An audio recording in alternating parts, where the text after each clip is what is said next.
World where power, family legacy, and public image shaped relationships far more than personal feelings ever could. In the eyes of ancient Romans, marriage was less a personal vow between two hearts and more a carefully crafted alliance, a strategic partnership designed to secure political ties, social standing, and influence in that world. Getting married wasn't the beginning of a lifelong love story. Instead, it was more like signing a contract, a transaction between families, not individuals. And within that contract, one thing was clear: loyalty, at least in the romantic sense, was not expected. In fact, Roman husbands were not only allowed to be unfaithful, they were expected to be. Affairs were common accepted and often public. A man's extramarital relationships, whether short-lived flings or long-term affairs, were rarely seen as scandalous. Many of these relationships were with courtesans, women known for their beauty, wit, and companionship, but not marriage, and no one batted an eye. But here's where it gets even more intriguing. Men in ancient Rome also had romantic and sexual relationships with other men, and this was not just tolerated, it was seen as a normal, even respectable part of Roman life. There was no need for secrecy, no shame attached, and certainly no rigid labels like gay or straight. As we know them today, you see, Romans didn't define relationships by the gender of the people involved. Instead, they focused on something else entirely: power dynamics in Roman thinking. What mattered most wasn't who you loved, but how the relationship was structured, who held the power, who played the dominant role. In most male-female relationships, the man was seen as the dominant, active partner, the one who led, gave, and commanded. The woman, on the other hand, was expected to be passive, submissive, and receiving this same logic applied to male-male relationships. It wasn't the presence of two men in a relationship that drew judgment. It was the role each one played. The dominant partner, often older or more powerful, maintained his masculine status, but the one who took on the more passive or receptive role could face social criticism, especially if he was a grown man, as that role was associated with femininity and submission. To truly understand how the Romans thought about love, desire, and identity, we must first let go of our modern framework. In Rome, marriage, sex, power, and status were intertwined, part of a social system that prioritized control, dominance, and political strategy over emotional connection or moral expectation, and we're just getting started in a typical man-woman relationship.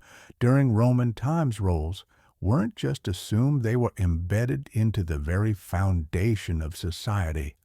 The man was expected to be the dominant force, the initiator, the giver, the protector. The woman, she was to be the receiver, the one who submitted, supported, and followed. But this wasn't just about romance or biology. It was a performance of social status and control. Now things became more complicated when it came to relationships between men. When two men formed a relationship, Roman society still expected one of them to assume the passive receiver role. This role, viewed as more feminine and submissive, could carry a social stigma, especially if the man in that position was an adult. It challenged the Roman ideal of masculine dominance. But there were exceptions, especially when the younger partner was still a teenager. In those cases, the relationship was seen not only as acceptable, but often as a form of mentorship and personal development. One particularly well-documented form of male-male bonding was pedesty, a structure borrowed from earlier Greek customs. In this arrangement, an older man known as the Orestes formed a close, often intimate relationship with a teenage boy called Theos. But this wasn't just about physical connection. These relationships often included education, guidance, and social elevation. The older partner acted as a mentor, helping the younger navigate the complicated world of Roman politics, power, and privilege for all the expectations Roman society placed on relationships, dominance, and masculine roles. Reality didn't always match the script. Sometimes, even the most powerful men defied the very norms they were meant to uphold. Take Julius Caesar, one of Rome's most iconic and commanding figures. Despite his fierce leadership on the battlefield and bold political ambition, rumors swirled in the Roman streets and Senate halls, whispers that Caesar in his private life preferred to take the more submissive role in his same-sex relationships to the Romans. This wasn't just scandalous, it was deeply confusing. How could a man so powerful, so dominant in public, possibly step into a role they viewed as feminine in private? It didn't fit the Roman mold, and that disconnect made Caesar the subject of relentless gossip, political cartoons, and backroom insults in a culture obsessed with control. Even a personal detail could shake public perception. Then there was Emperor Hadrian, a ruler who rewrote the rules of love altogether. Though married to a woman as most emperors were, his marriage was purely political. Many historians believe he had little to no romantic or physical connection with his wife. The real story of Hadrian's heart centered on someone else, a brilliant and striking young man named Antinous Hadrian. Didn't just care for Antinous, he adored him. He ensured the young man received the finest education and brought him along on imperial journeys throughout the Roman world together. They explored vast landscapes and powerful cities, forging a bond that went far beyond companionship. But then tragedy struck while traveling through Egypt. Antonius mysteriously drowned in the Nile River. The cause of his death remains unknown to this day. Some whispered it was an accident. Others believed it may have been a sacrifice, but what followed was nothing short of astonishing. Hadrian, overcome with grief, immortalized Antinous in ways no emperor had ever done for a lover. He built an entire city near the site of Antinous' death, naming it Antonopolis. He had the boy's body mummified and returned to Rome, a rare and sacred act he commissioned. Coins bearing Antinous' face had statues carved in his likeness, and most incredibly, declared him a god. This was unprecedented. Very few mortals were ever elevated to divine status in Rome, and Antinous became one of them. Worship of the youth spread across the empire from Egypt to Greece to Rome. Shrines were built, rituals were held, and Hadrian's love story became one of the most legendary in ancient history. But Hadrian was far from the only Roman emperor with a tale that shocked the public. Enter Emperor Nero, a ruler whose love life was as dramatic as his reign. While many emperors kept male lovers discreetly within palace walls, Nero did something no one expected. He married them not once but twice. In one case, Nero married a former slave named Pythagoras. But here's the twist. Nero played the role of the bride, donning a bridal veil and participating in a full wedding ceremony. Publicly, it was a spectacle that left Rome stunned. How could an emperor, the ultimate symbol of Roman masculinity, choose to publicly portray himself in the submissive feminine role? The confusion was loud and widespread. Rome's rigid expectations didn't allow for that kind of flexibility, especially not in its rulers. Later, Nero took another bold step. He married a young male slave named Sporus, but this time to calm the public and protect his image. Nero played the masculine role. The message was clear. Even an emperor had to walk a fine line between personal passion and public performance.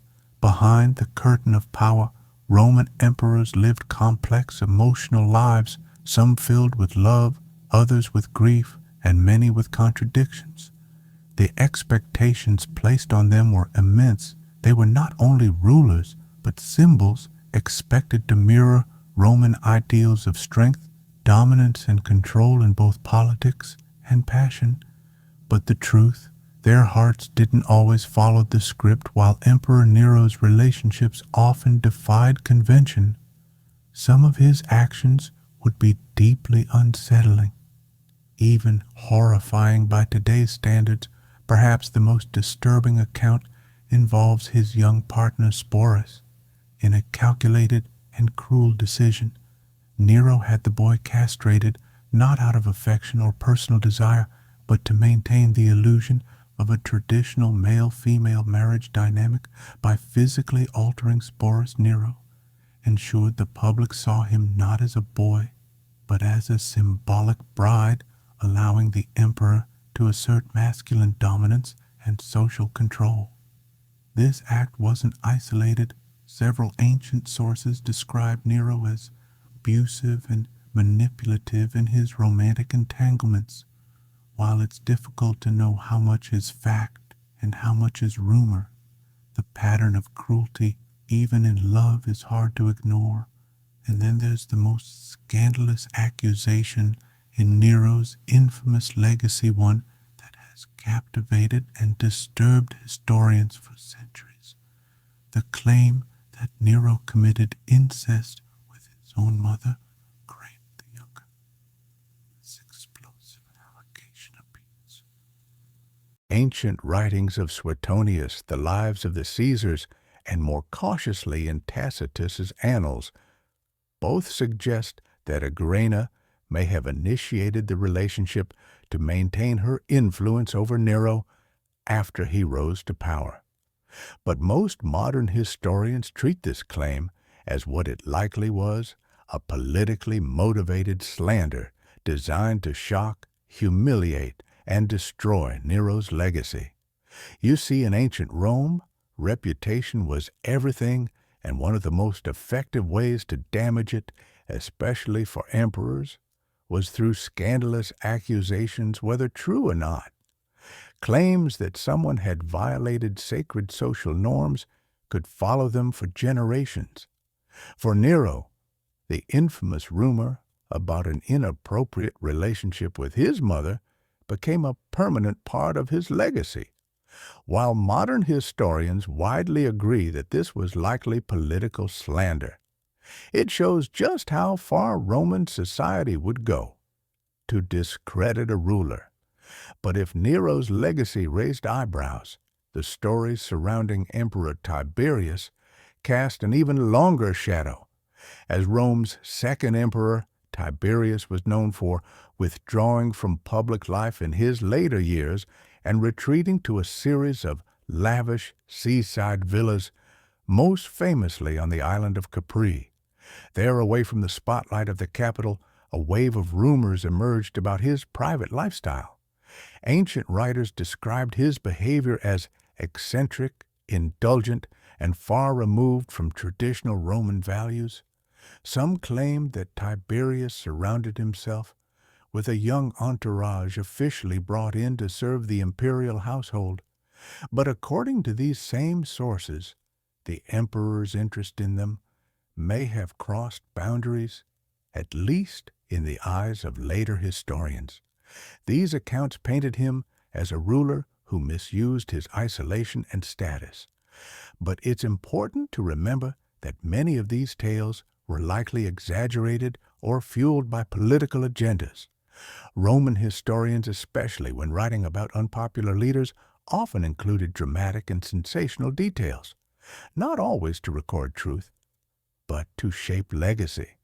Even so, the stories about Tiberius serve as a reminder of how unchecked power, especially behind closed doors, could lead to suspicion and lasting infamy in ancient Rome, emperors weren't just leaders. They were larger-than-life figures, sometimes viewed as gods. Among men with so much power concentrated in a single individual, personal choices often became political statements. And when rulers stepped outside accepted norms, the consequences could echo across history. The stories of Nero, Hadrian, Caesar, and Tiberius remind us that Roman ideas of love, leadership, and legacy were as complex as the empire itself. Behind the grandeur of temples and triumphs lay a world where ambition, reputation, and personal conduct were all woven into the fabric of power.